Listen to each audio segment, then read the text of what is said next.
Hey guys, hi. It's David Elliott, author of many books for young kids, some picture books, some chapter books, some even books for some older readers, and you can see those behind me. But I know that many of you are at home now, not able to see your friends, maybe not enough to do. And guess what? Me too.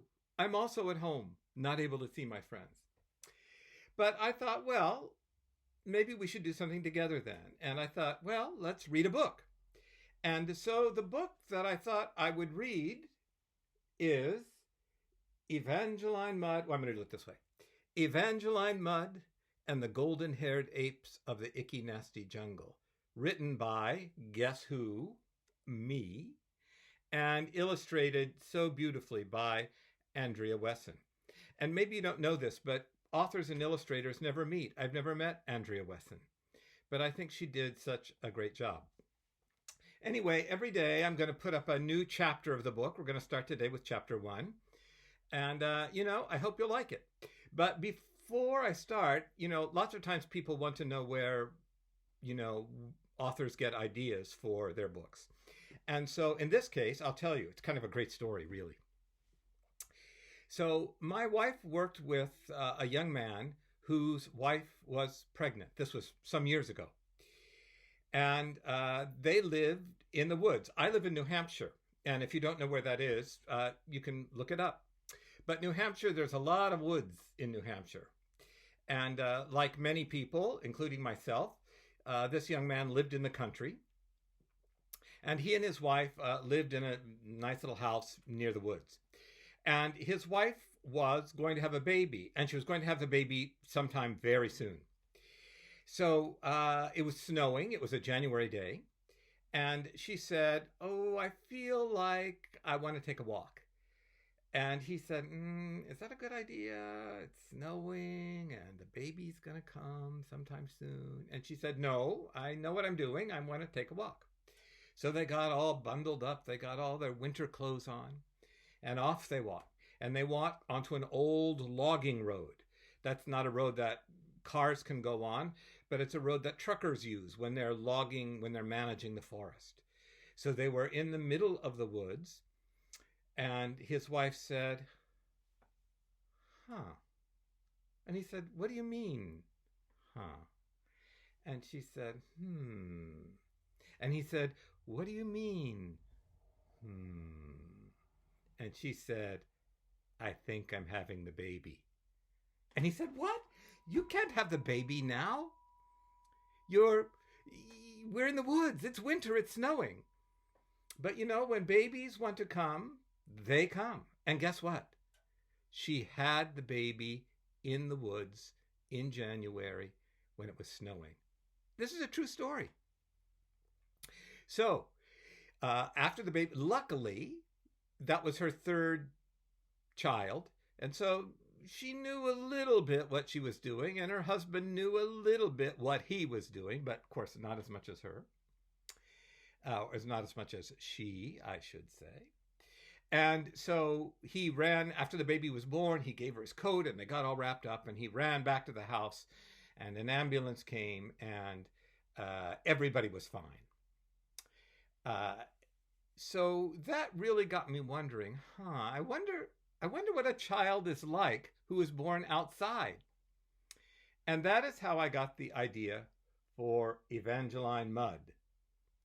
So I didn't want Evangeline to be born in the winter because that's a little too scary, maybe. That's a little too harsh. So I did something a little bit different.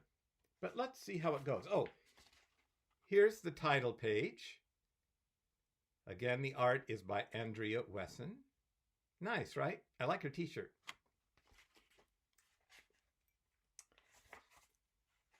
Oh, here's the dedication page to Emma and Lily Panish. Emma and Lily Panish are my nieces. They're young women now, and they live in California. Now, we're ready to start. Chapter 1. The Luckiest Girl in the World. Evangeline Mudd thought she was the luckiest girl in the world, and who knows? Perhaps she was. After all, How many of you have parents who not only let you swing from the chandeliers, but teach you to do it? How many of you have parents who play for hours and hours on end, chasing and somersaulting and rolling around on the soft earth like chimpanzees? And how many of you have parents who say things like, "Oh, don't bother taking a bath tonight, dear. You just had one last week"? Probably none of you, I'm sorry to say. Unless, of course, your parents are primatologists, which is exactly what Evangeline Mudd's parents were. Now, in case you don't know it, primatologists are people who study monkeys and apes, and yes, even human beings. You've probably seen them on television. They're usually mucking around a jungle somewhere, whispering into microphones so as not to irritate the 500-pound gorilla sitting next to them. They also use fancy words like brachiate. Well, if you don't know what the meaning of that word, don't worry. You'll learn all about it in the next chapter. Evangeline's parents, Dr. Merriweather and Dr. Magdalena Mudd, didn't know much about gorillas, but they did know almost everything there was to know about the golden-haired apes of the icky nasty jungle. Merriweather and Magdalena had spent their entire lives studying the golden hairs. They knew what the golden hairs ate. They knew where the golden hairs slept. They even knew what the golden hairs thought was funny and what the golden hairs considered to be in poor taste. Yes, the golden-haired apes of the icky nasty jungle, known throughout the world of primatology for their harmonious way of life and their fun-loving temperaments, were the Mudds' specialty. By the way, all primatologists have specialties. That is, some primatologists know everything there is to know about the Madagascar aye-aye, and not a thing about the blue-eyed lemur. Others can tell you what the red-bottomed baboon eats for breakfast, but wouldn't know a golden potto if one knocked on their door and tried to sell them the Hoopty-Doopty Deluxe vacuum, complete with all attachments. But what does all this have to do with Evangeline, you might be asking yourself? What does all this have to do with Evangeline Mudd, the luckiest girl in the world? Well, the answer to that question is quite simply everything. You see, not long before Evangeline was born, Merriweather and Magdalena came to an important decision, a decision that only primatologists could have made. They were sitting in the garden of their bungalow in the woods of New England. When they weren't tramping around the jungles of Icky Nasty, Merriweather and Magdalena lived in this bungalow, and it was here they planned to raise their new baby. "Magdalena, my dear," Merriweather had said. He was a tall man and very thin. Lying as he was in the garden chaise, he looked all arms and legs, and put one in mind of the insect commonly known as the walking stick. "Yes, Merriweather, my darling," Magdalena answered dreamily. It was nearing the end of the day, and the roses and heliotropes and lilies were blooming so profusely, and their scent was so heavy upon the air that Magdalena felt as if she were being hypnotized by the sheer loveliness of it all. Magdalena herself was a short woman and quite plump, especially since the baby was due to arrive any day.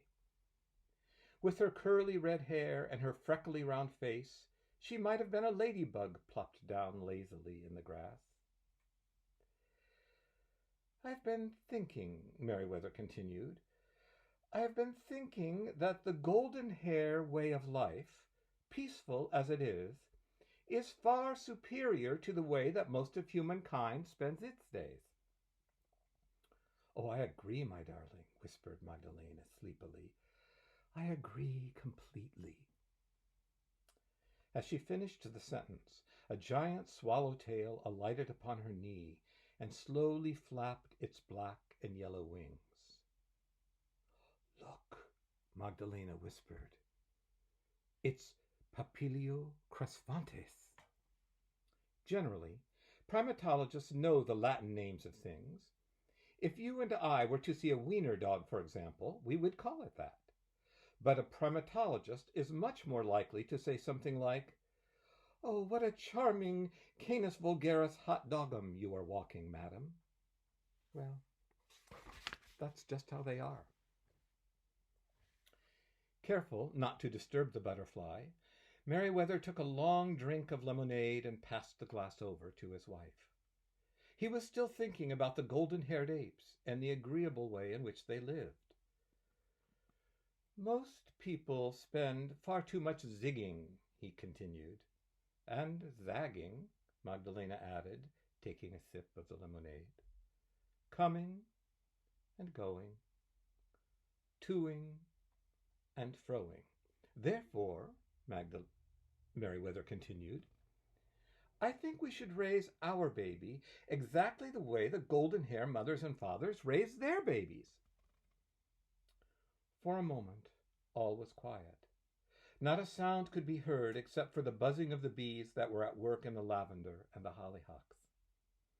It was so quiet, in fact, that Meriwether wondered if his wife had dozed off.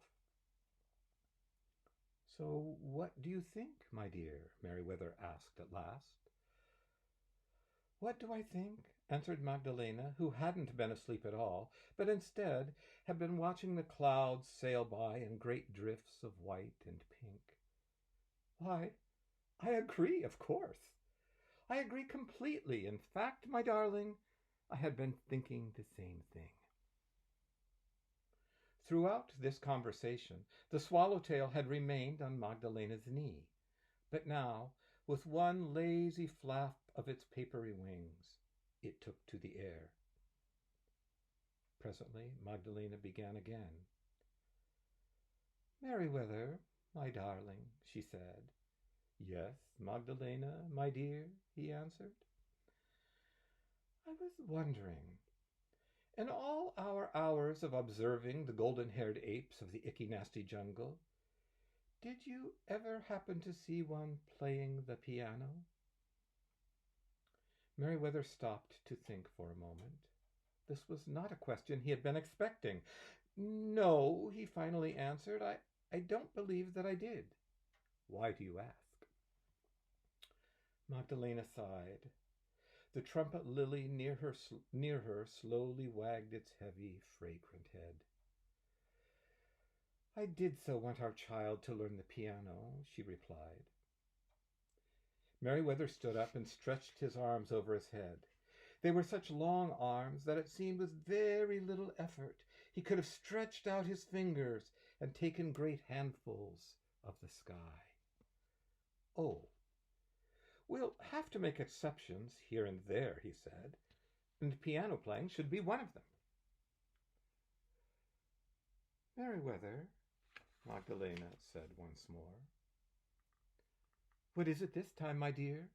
Are you also thinking our child should play the flugelhorn, the glockenspiel, the double-barreled euphonium?"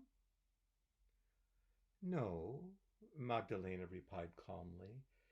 "It's just that, well, perhaps you had better call the doctor." Meriwether ran to the house, but before the doctor could arrive, the baby was born right there in the garden. After all, if you're going to be raised like a golden-haired ape, you might as well be born like one too, out in the open air. The baby was a girl, a beautiful, healthy baby girl. Her parents named her Evangeline. Eventually, the doctor did arrive. A stodgy, old-fashioned type, he did not generally approve of the way primatologists did things and insisted that Magdalena and the new baby move into the bedroom of the cozy bungalow. By the time the mother and baby were settled in, the sun was just beginning to go down. Its reds and oranges and purples reflected softly on the walls in the tidy room. It seemed as if the whole world were glowing with happiness. As the baby was about to close her eyes, a papilio crescentes, remember, flew into the room through the open window. Though Magdalena and Meriwether had no way of knowing it, the butterfly was the same one that earlier in the afternoon had settled upon Magdalena's knee. It fluttered for a few minutes over the baby's head and finally settled down on her foot. Evangeline herself, young as she was, seemed delighted by the butterfly. She wriggled her tiny toes in a kind of greeting. "Look," whispered Magdalena to her husband. "The butterfly is giving Evangeline a blessing." With that, the little family fell asleep. Now, in order to have a big adventure, you don't have to be born in a garden or be blessed by a butterfly. Good heavens, no. In fact, I know of many adventurers who were born in gray, gloomy hospitals where the nearest garden is miles away. And I know of other adventurers who are absolutely allergic to insects of all kinds, butterflies included. But when you do begin your life in such an extraordinary way, when you are born in a garden and blessed by a butterfly, extraordinary things are bound to happen to you, especially when your parents are primatologists. And that's the end of chapter 1. And here is the illustration by Andrea Wesson. Here are Magdalena and Meriwether in the garden. I think Andrea Wesson did such a fantastic job. And here's little Evangeline being blessed by a butterfly. So that's it for today. Tomorrow, we'll begin chapter 2. Life is perfect. Okay, everybody, stay safe, be good to each other, wash your hands. Bye.